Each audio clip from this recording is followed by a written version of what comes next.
Te la voy a pasar para el comedor. Ponte detrás de mí ahora y así no sales.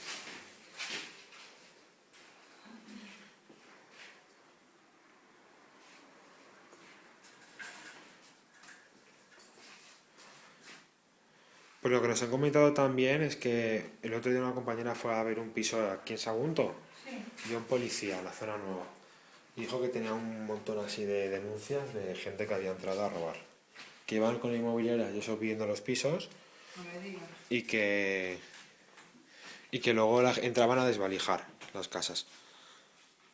Y el chico dijo, así que cuando vayas a traerme a alguien avisarme y que primero mire a ver quién es. Pues sí.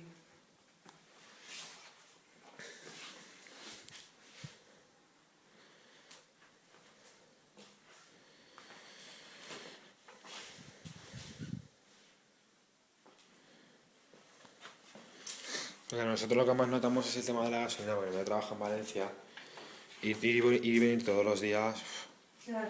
se va medio sueldo ahí.